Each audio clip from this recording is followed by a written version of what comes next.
Ahakoa, kua hua mimiti ho te puna kai kōrero I te whakataetae Manu Kōrero o Mataatua-Takitimu ki roto o Tauranga Moana. He ai ki ngā kai whakahaere koe eke ke te kounga o te reo ki taumata ke atu anō.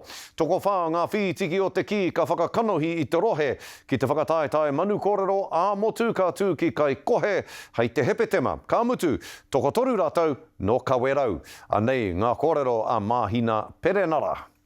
Ko ngā Manu Kōrero.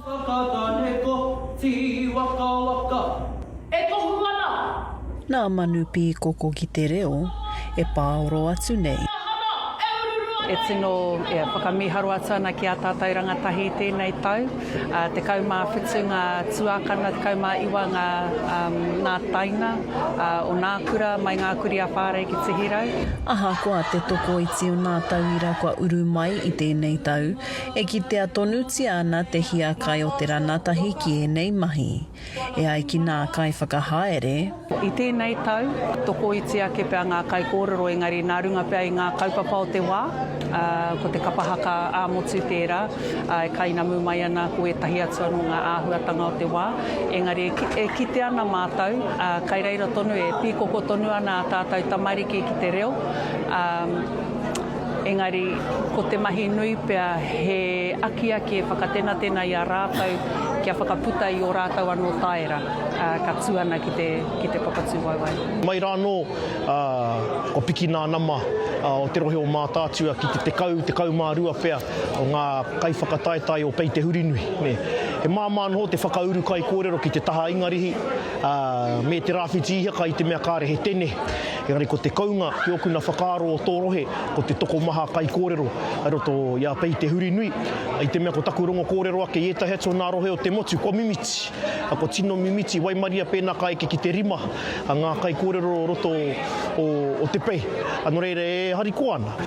First overall, Pei te Hurinui Jones going to represent Mataatua whānui at the National Manu Kōrero, no te whakatau o Pūkāea.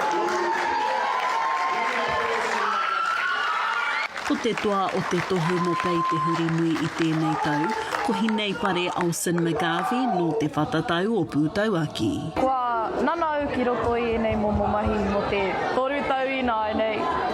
E waimari ana hau, kei ahau tētahi tino tanata, e tino aki ana I ahau ko taku pāpā.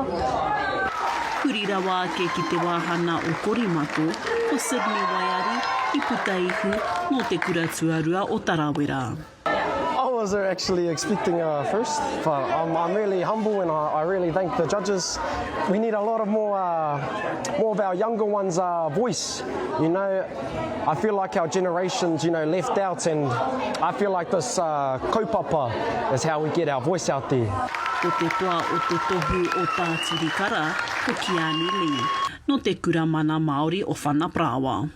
Speaking English is what I know, but I am trying to move forward in speaking Māori, so maybe the next years on I can represent as a senior Māori instead of as senior English.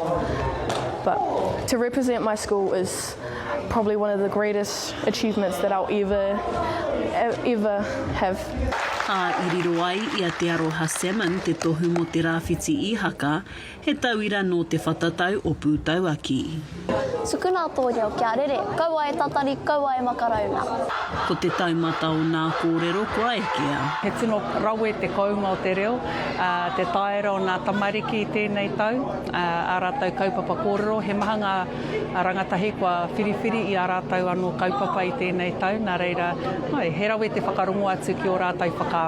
He oe e whakarite ana e tahi huarahi e eke ai ngā kōrero ki taumata ke, me te whai kia whānui te puna kai kōrero. Kua puta ngā kōrero kia whakahaerehia e tahi wānana, hei whakangungu pia, hei whakarite I ngā tauira kia maia ake rātou ki te tuku I a rātou kauhau ki te reo Māori. Ko te nuinga pia o ngā kai kōrero e kite ana mātou, e tū ana ki te taha ki te reo Māori, he reo kai roto i nā kāinga. Nā reira, ko taua kōrero rāno, kia kaha tonu tātou katoa, kia ukai pōtia te reo, kōrero Māori, ngā wā katoa ki ngā wāhi katoa, kia Māori noa te rere o te kōrero.